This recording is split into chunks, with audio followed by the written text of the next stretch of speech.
আসসালামু আলাইকুম। ইনশাআল্লাহ আশা করি সবাই ভালো আছেন। আলহামদুলিল্লাহ আমিও ভালো আছি। যে যেখান থেকে আমার ভিডিওটি দেখছেন সবাইকে অসংখ্য ধন্যবাদ ও সবার প্রতি ভালোবাসা রইল।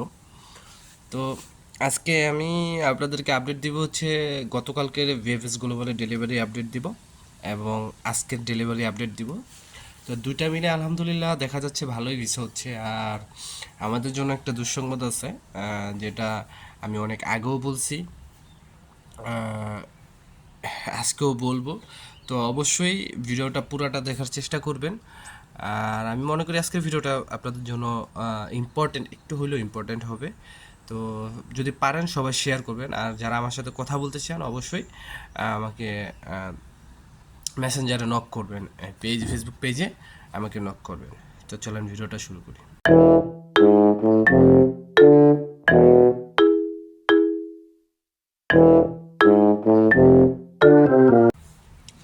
তো সব কিছুর জন্য আলহামদুলিল্লাহ।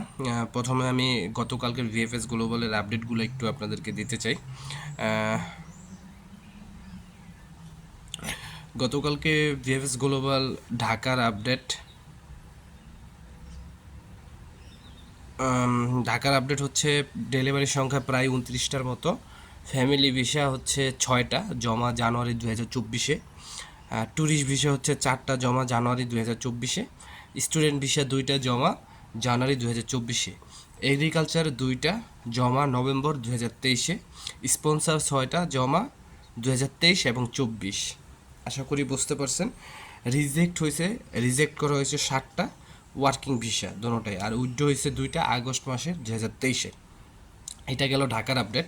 এখন আমি আসব চট্টগ্রামে আমার কাছে যে যতটুকু গতকালকের আপডেট আছে 14টা, যার ভিতরে স্টুডেন্ট ভিসা হচ্ছে 3টা জমা জানুয়ারি 2024, ট্যুরিস্ট ভিসা আছে 1টা জমা জানুয়ারি 2024, ফ্যামিলি ভিসা আছে 2টা জমা ডিসেম্বর 2023, এগ্রিকালচার একটাও নাই, স্পন্সর 2টা জমা 2023। আর রিজেক্ট হচ্ছে 4টা ওয়ার্ক ভিসা, উইথড্র 2টা 2023 সালের। তো এখন আসি সিলেটের আমার কাছে গতকালকের আপডেট হচ্ছে 11টা।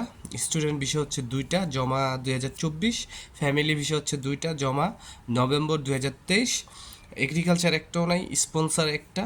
আর রিজেক্ট হচ্ছে 5টা অক্টোবর মাসের 2023-এর, উইথড্র হচ্ছে একটা আগস্ট 2023-এর।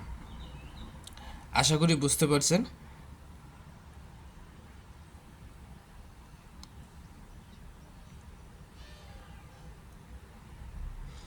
তো এই যে যে আপডেটগুলো এগুলো হচ্ছে গতকালকের। তো এখন আমি আপনাদেরকে একটু আজকের আপডেটটা দিই। আসলে মোট কথা আমার কাছে যতটুকু আপডেট আছে আমি আপনাদেরকে ততটুকু দিব। এর বাইরে কিন্তু আরও মানুষ পাচ্ছে, হয়তো সেগুলো আমার কাছে, সেগুলোর কালেকশন আমার কাছে নাই, তার জন্য আমি দুঃখিত। আমি আজকে সিলেটের সিলেটের 4টা ডেলিভারির নিউজ আছে, যার ভিতরে ফ্যামিলি হচ্ছে একটা নভেম্বর মাসের, এগ্রিকালচার একটাও নাই, স্পন্সর হচ্ছে একটা 2023 সালে জমা, রিজেক্ট একটা 2023 সালে, উইথড্র একটা 2023 সালের। তারপরে চট্টগ্রামে প্রায় 11টার মতো ডেলিভারির সংখ্যা আজকে আমার হাতে আছে, যার স্টুডেন্ট ভিসা একটাও নাই, ট্যুরিস্ট ভিসা একটা জমা হচ্ছে 2024-এ, ফ্যামিলি ভিসা 2টা জমা হচ্ছে নভেম্বর 2023-এ, এগ্রিকালচার একটাও নেই, স্পন্সর একটা আছে তা হচ্ছে অক্টোবরের, রিজেক্ট হচ্ছে 7টা, ট্যুরিস্ট ভিসা আছে যার ভিতরে মানে রিজেক্ট 7টা করে, যে তার তার ভিতরে ট্যুরিস্ট এবং ওয়ার্কিং ভিসা দুটোটাই আছে। উইথড্র একটাও নাই 2023, যে 0-2023 একটা উইথড্র মানে আপডেট নাই আমার কাছে। তারপরে আসি ঢাকার যদি ডেলিভারির সংখ্যা দেখি তাহলে আমার কাছে ডেলিভারির সংখ্যার কালেকশন হচ্ছে 16টা, ফ্যামিলি ভিসা হচ্ছে 4টা জানুয়ারি মাসের, ট্যুরিস্ট ভিসা একটা ডিসেম্বর মাসে, স্টুডেন্ট ভিসা 2টা জানুয়ারি মাসের, এগ্রিকালচার একটা সেপ্টেম্বর মাসের, স্পন্সর 2টা অক্টোবর মাসে, রিজেক্ট 5টা 2023-2024, উইথড্র একটা আগস্ট 2023-এর। আশা করি বুঝতে পারছেন। আর এখন এই যে যে যে ভালো আপনার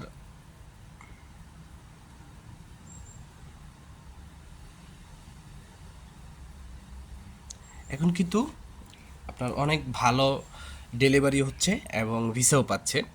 তো আশা করি যাদের ডকুমেন্ট ঠিক আছে তারা পাবেন। আজকে আমি আরেকটা কথা বলি, আপনারা অনেক দিন ধরে আমাকে অ্যাপয়েন্টমেন্টের কথা জিজ্ঞেস করছেন। আসলে অ্যাপয়েন্টমেন্টের বিষয়টা, অ্যাপয়েন্টমেন্ট যারা এখন ধরে অ্যাপয়েন্টমেন্ট পান নাই, আপনারা যত শীঘ্র তাড়াতাড়ি আপনারা ভিএফএস গ্লোবালের সাথে যোগাযোগ করেন। সেখান থেকে একটা অন্তত আপনারা কনফার্ম হন যে না আপনাদের ইমেল সব কিছু ঠিক আছে, আপনার যে কোনো মধ্যে অ্যাপয়েন্টমেন্ট পেতে পারেন। জাস্ট এতটুক কনফার্ম হয়ে আসেন আপনারা, ঠিক আছে? কোনো ইউটিউবারের পিছে ঘুরেন না, তাহলে আপনাদের সমস্যা হবে। কোনো ইউটিউবার আপনাদেরকে কোনো সমাধান দিতে পারবে না, বা আপনাদের কোনো সঠিকভাবে 100% কোনো সমাধান দিতে পারবে না। এখন আসি আমাদের দুঃসংবাদের যে বিষয়টা, আপনারা হয়তো বা ইতিমধ্যে জানেন দুঃসংবাদের বিষয়টা। তো আপনারা হয়তো বা আমরা ইতালি প্রবাসী সেখানেও দেখছেন, তারপর মিলানের যে কাউন্সিলর বেবাস চন্দ্রকা তার ভিডিওতে দেখছেন। তো আমি সবার আগে অনেক আগে ভিডিওতে আপনারা দেখবেন, লাস্ট আমি অনেক ভিডিওতে বলছিলাম 2025 সালের ক্লিক ডে নাও হতে পারে, এমন হতে পারে, এটা পিছিয়ে দিতে পারে, এটার পরিবর্তন আসতে পারে। আমি আপনাদেরকে অনেক আগেই বলছিলাম।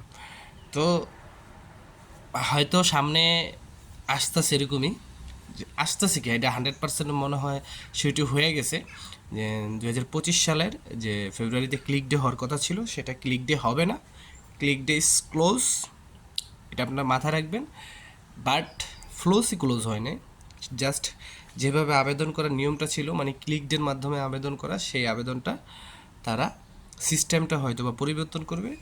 সিস্টেমটা হয়তো বা এমন হতে পারে, যার যার সিটিতে বা যার যার অঞ্চলে যে যে মালিকের লোক লাগবে, যে যে সেক্টরের লোক লাগবে, তারা সেই মালিকের সাথে কথা বলে যে কোনো একটা সিস্টেমে সেই মালিককে শ্রমিক নিয়োগ দেওয়ার ব্যাপারে তারা আলোচনা করবে। এখন তো সেই আলোচনা হয় নাই, এরকম কিছু আভাস পাওয়া যাইতেছে।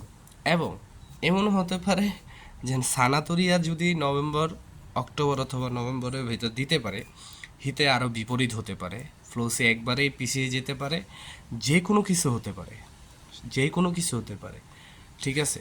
মালায়াহেন যে কোনো কিছু হইতে পারে, কি হইতে পারে? ফ্লোসি বাতিল হইতে পারে, হ্যাঁ হইতে পারে।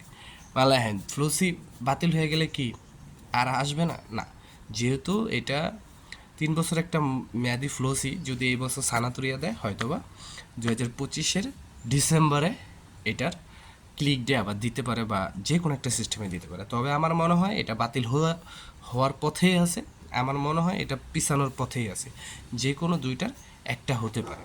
আশা করি বুঝতে পারছেন। তো আজকের মতো ভিডিওটা এখানেই, যে যেখান থেকেই দেখছেন সবাইকে অসংখ্য ধন্যবাদ। তো আলহামদুলিল্লাহ হালকা একটু সুস্থ আছি, বাট আজকে সকাল থেকে আর গতকাল রাত আর আজকে সকাল থেকে অনেক অসুস্থ বোধ করতেছি নিজেকে।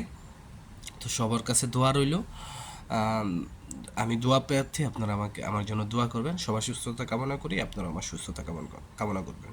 সবার জন্য দোয়া রইল, ভালো থাকবেন, সুস্থ থাকবেন। আসসালামু আলাইকুম, আল্লাহ হাফেজ।